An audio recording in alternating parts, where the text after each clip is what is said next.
Hey guys, welcome back to News to Astonish. I'm here to review Loki episode 3 titled Lamentis-1. Now, it's titled for a reason, and that's because the Lokis, or as you can call them, Loki, Tom Hiddleston, and the Sylvie character, because she doesn't like to be called Loki, they're stuck on this planet called Lamentis-1. It's a moon, basically, and it's in the middle of an apocalypse. So where we last left off at the end of episode 2, Loki goes after Sylvie, the female Loki, Lady Loki if you want to call her that, and basically just going after her, curious about what she's trying to do. We find out that, none of this is about Loki, and really she ultimately has a goal of her own, and that's basically reaching the timekeepers for a reason. Anyways, guys, thank you so much for clicking on this video. If you're new to the channel, please be sure to like, comment, subscribe, and click on bell notifications so you don't miss anything. I post videos on a daily, and I do live streams from time to time. I haven't been able to do them lately, but thank you for sticking around. Otherwise, I've seen a tremendous boost in subscribers lately due to the Spider-Man videos I've done in the past, and trust me, I got more coming, so stick around for that. But for now, let's go ahead and get back to the review of Loki. And Loki episode 3 is the shortest one in the series so far. It's only clocking in about 38 minutes long, when in total it looks like it's like around like 41 minutes, 42 minutes or something like that. But this one was the shortest one, and it was a pretty good reason, and it was a really good episode. We still have yet to find out a little bit more about the Lady Loki or Sylvie character herself, but it appears to be that she's like sort of an amalgamation of like a female Loki and the Enchantress.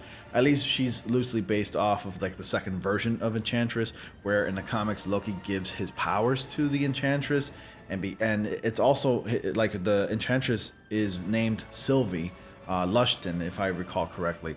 So I think it's loosely based on that character, and that's where they created this version of Lady Loki.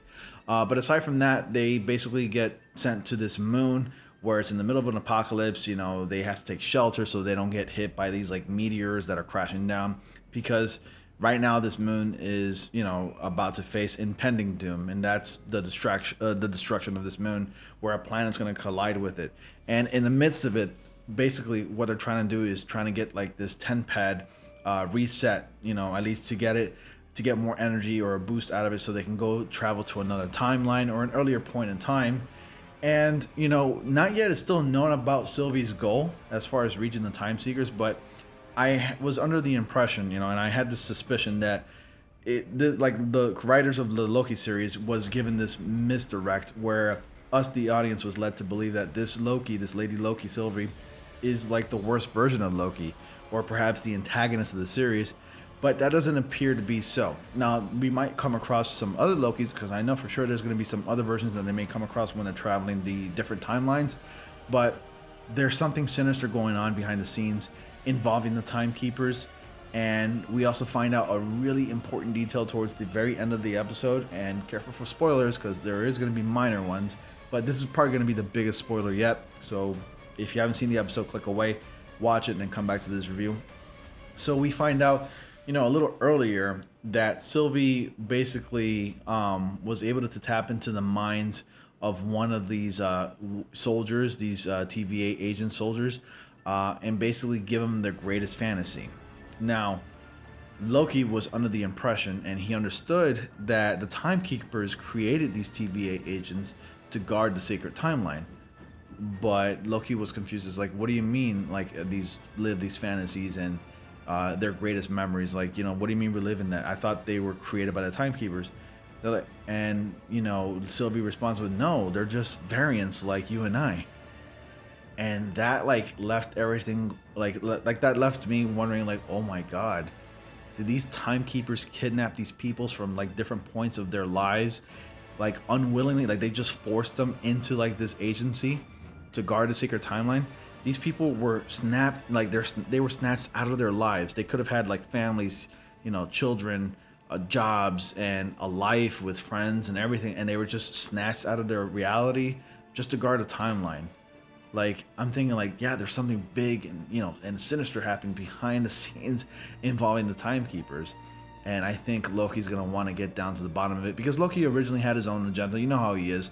Sometimes he switches sides. He's sometimes good, sometimes he's bad. Sometimes he's not really sure what he is. But at this point, this has really gotten Loki's attention, And really, Loki was all he was doing was basically just going after Sylvie and wanting to learn more because he was very curious. The curiosity got the best out of Loki, and not a lot of people can do that to that character. But Loki went after Sylvie for that, for that reason. So the episode does not have Owen Wilson's Mobius character in this episode, which I really wanted to see because Mobius and Loki have a great chemistry on screen, and it's fun to see. We learn a little bit more about Loki's past, just a little bit more, about his personality, what his preferences. Apparently, there's like some sort of it's not an obvious thing, but like there's like a little minor sexuality preference in this episode. It's hinted at, but it's not obvious, and I didn't catch it, but I had to see it again just in case. But there is that moment where like Loki and Sylvie are having a conversation about what Loki could have been, perhaps a prince or another princess or another prince, basically, being interested in that. And Loki was like, I guess you can say a little bit of both. How about you? So they were talking about like love and see if they had any past love relationships and whatnot. And Loki talked about how he found out that he was adopted. And like Loki, Sylvie is the same way, but she already had known from the very beginning. So her parent, like her, growing up as a child was a lot different from Loki. Perhaps the relationship of Loki with Frigga's, which is Loki's mom, was not the same as exactly as like Sylvie and her mom. It's really cool seeing, exploring these types of alternate, versions, like these variants, if you will, of Loki. And overall, I had a great time with the episode. Definitely one of the best ones so far. And because of that one moment where Loki finds out that every single agent in the TVA is a variant, has even intrigued me even more, and I'm definitely looking forward to the next episode. So episode 3 was quite the banger. Can't wait for episode 4, guys. Definitely check it out. I highly suggest you check it out on Disney Plus right now. It's streaming. There are 3 episodes so far. There's only going to be 6 episodes, so definitely check it out.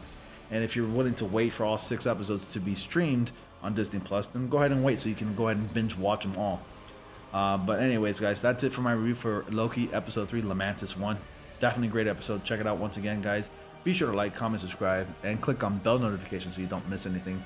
And as always, I will see you all in the next comic panel.